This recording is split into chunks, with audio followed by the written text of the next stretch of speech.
Hello, this is Tia and welcome to another video. Today we're doing another video inside of my story. We are reading Story 7, Perspective of Tango. Tango. Yeah, I was torn between which perspective I would want to do, but I chose Tango over Beat-Ups, unfortunately. Beat-Ups is still an interesting perspective to do in the future, though. It's not an impossibility. Just not this time. Anyway. We're on chapter 1, episode 26. We got a long way to go. Let's get to it. If you haven't read any of the other stuff, you be sure to do so, because, well, spoiler stuff and all that lovely stuff, and I'm repeating myself stuff. And, yeah. Tango wasn't sure where he was in the world he called home, deep underground, gathering for materials such as redstone to help with future projects as he was running low. B-Dubs was also nearby, lending him a hand, since there wasn't much that could be done. When knowing Mr. A's men were still around at large, he didn't know how far from home he was. For all he knew, he could be right under it. That didn't matter, though. He was on a mission to get enough redstone to help some fellow friends and hermits set up redstone security at their bases. Gem being one of them. His thoughts wandered as he remembered the encounter from the day before, seeing her come up to his base with Messiah's right behind her, and wanting to talk with him. She wasn't exactly clear why she needed his help, but he didn't need to know then. Though he was certainly curious. He promised to help her, before he'd realized he was running low on redstone and planned on a mining expedition. So far, there wasn't all that much to find. There was iron, gold, a few diamonds, but he'd only found a few patches of redstone so far, and even with his fortune pick, he wasn't sure he'd quite collected enough. He could just about hear the faint sound of breaking blocks further to his left. A reminder that he wasn't alone in the cave. Maybe Beat-Ups was having more luck than he was. He hoped so. Tango glanced over his shoulder, spotting his escort lurking a little behind, wearing a few pieces of enchanted diamond armor that they'd managed to gather up. He looked back at what he was doing as he broke another block and found another patch of redstone. His red eyes widened as a smile formed as he went to break it, finding more behind it. He'd found the jackpot. Just as he was breaking the final few blocks, he swung his beak to one of the blocks. As one of the blocks hissed at him, as he stepped back, just as one of the redstone ores disappeared, and slithering towards him with his tiny little legs was a silverfish. Not just any ordinary gray one. He was sure he wasn't in a mountain biome or near a stronghold. This one was glowing red. His beady black eyes locked on him.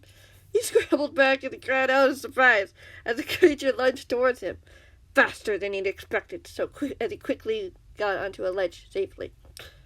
Looking over to see that his escort had disappeared. Had he heard something else and gone to check it out? Tango extended his axe as he looked down at the little creature, its red skin seeming to glow brighter as it struggled to come after him. His tiny pinchers were moving back and forth, taunting him. His attention was redirected when he heard someone laughing not too far away. He looked up to see B-Dubs watching them. Looks like you have made a new friend, Tango. He's bemused. Yeah, this little speedster came out of nowhere, Tango said sourly, as he glanced out at it before watching as it spotted a new target, turning towards B-Dubs. Watch out! Beat-Ups yelped as he dodged the charging creature, thrusting out his sword, missing just by a hair as he dodged again. Tango jumped down to help. You weren't lying about this one being speedy, Beat-Ups told him simply, before the silverfish charged at him again, managing to strike its target. Ow! It bit me! Nah, I'm not doing a Beat-Ups impression. I'm sorry. That would be a good one. The YouTuber slashed at the silverfish, knocking it back as it seemed to shake off the blow. Wait, what? Tango asked with confusion. Aren't those things meant to be a one-hit kill? With this powerful sword? Yeah, Beat-Up nodded as the creature came after him again. slashing it a second time as it fell to the floor, disappearing with a puff of smoke. There, he's gone. Are you okay, B-dubs? Tango asked as he went over, noticing 2 little picture bites on the YouTuber's right ankle. I'll be fine. Just a little bug bite. The YouTuber replied with a smile. Definitely hear that in his voice. Just a little bug bite. Any luck with that redstone? I found some if you need it. Yeah, Tango nodded.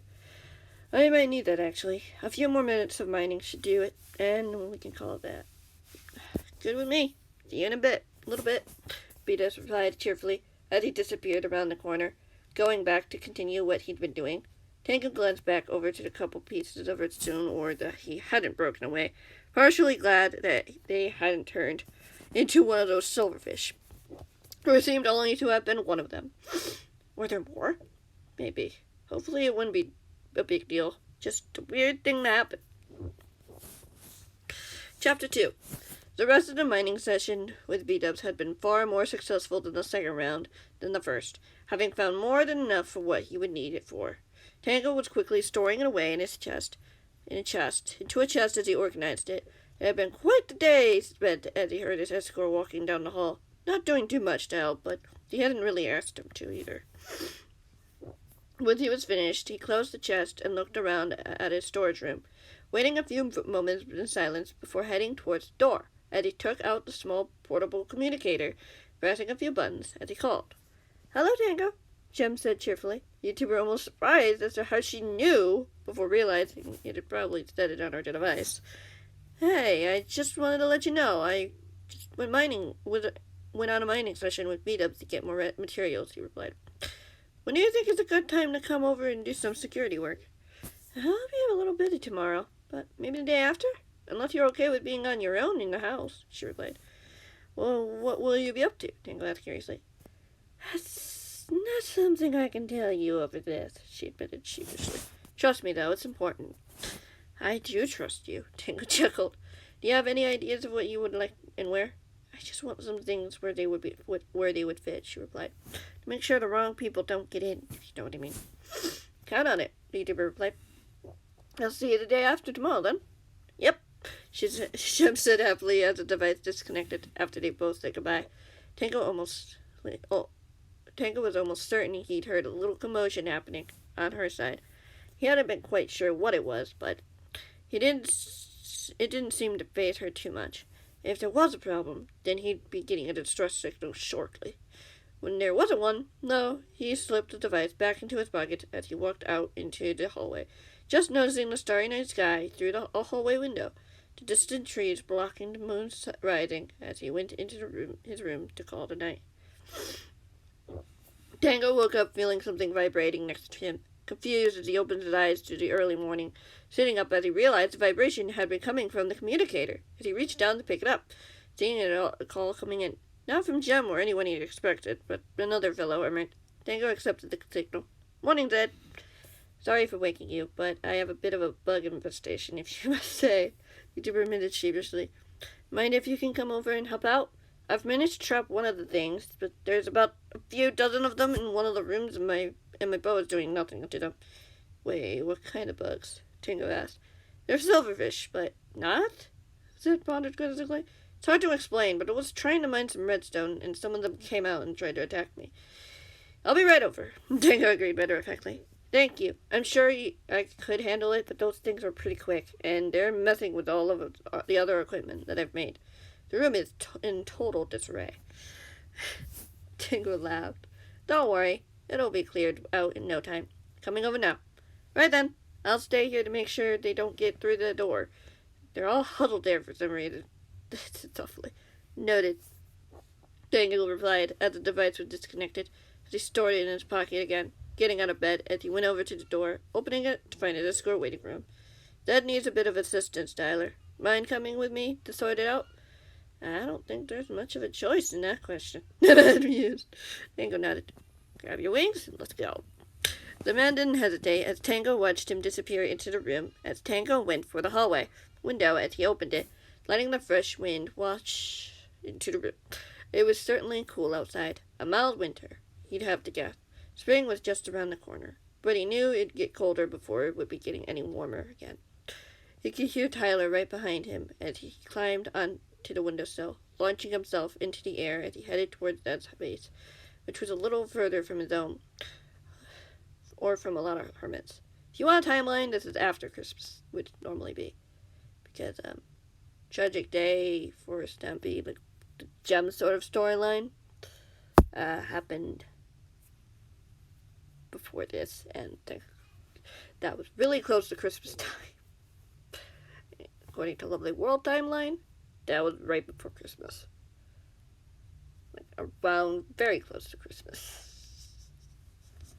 It wasn't good Christmas, but it was very close to Christmas. So yeah, both Jim and Scar missed Christmas and Halloween, which is unfortunate. They didn't in the timeline we know, but they did in this timeline. So yeah, we got that. Which was a little further from his own, or from a lot of hermits. It didn't take long for him to arrive at the base as he swooped gently to the ground in front of as the door opened. "Glad you could make it," said happily as he gestured for him to come in. "Just to warn you, though, it'll get pretty loud in a minute." "All right," Tango said as they walked into the base and towards one of the back rooms. First, nothing seemed out of the ordinary until he could hear a sound that was growing louder and louder, clicking, slamming, note blocks going off, and pistons extending and retracting. What is going on in there? Those bugs are what's going on. They're like infused with some sort of redstone component that's setting off everything. I have 2 blocks of dirt blocking the iron door because they keep opening and closing it. They said loudly. Whistle around. "And arrows do nothing?" Tango said loudly back. "Completely immune to arrows, which is strange." The YouTuber pondered. "They just seem to get energy from it rather than killing them." "That's not good." Tango frowned as they made it to the door, as he grabbed his sword. "Whatever you do, don't let them get close enough to bite you." "Noted." Zed nodded as he piled himself up some blocks, as Tango did the same. Tyler was nowhere to be seen, but he presumed the man had gone to keep an eye out on the surrounding area. Tango broke the dirt as the door flapped open and closed, letting in the redstone silverfish as he slashed one with his weapon. The 2 YouTubers worked together, getting most of them, before jumping down to hunt down for the stragglers. Once they were satisfied, Tango let him back to the room, which was now empty and quiet. Tango took only a moment to notice that there was one trapped in a glass container, just wiggling side to side anxiously as he went to walk over to it. "Careful, don't get too close," Zed warned. "Why not?" Tango replied with a frown. "Seems to be able to detect movement, even outside the glass. I guess whatever redstone can do, it can do now can as well," Zed replied. "It's like some redstone bug or virus of some kind that's affected the silverfish." "That's a shame," Tango replied with a nod as he stepped back, keeping his distance. "I want to do some tests on it to see what more it can do," Zed replied, "but I think that's just about all I can handle for one day. I've already got a lot of notes on this thing anyway." "All right, I guess I'll leave you to it then," Tango mused. "Happy to help lend a hand." "I do appreciate it," Zed said sincerely. "If you want to drop by and help with some experimenting, that would be great." "I'd be down to do that sometime," Tango said eagerly, before heading back down the hall. That was definitely some fun. They both bid the other farewell as he left the base, with Tyler not far behind, heading back towards his base as his mind lingered on the questions about the redstone bugs, as Zed seemed to want to call it. He was sure it was probably just some weird mutation of some kind. Hopefully some answers would arrive soon about this strange oddity. Unfortunately, we're going to have to end it here. Yeah. Some things are happening, and yeah, this is nice, isn't it? Yeah. I hope you guys enjoyed this little video and my little cut-ins every now and again. I don't know if you guys like those, just me randomly slicing in some stuff. Yeah. Anyway, thank you guys so much for watching. I do hope you enjoyed. And yeah, stay tuned for more. And yeah, I'll see you in the next one, whenever that might be.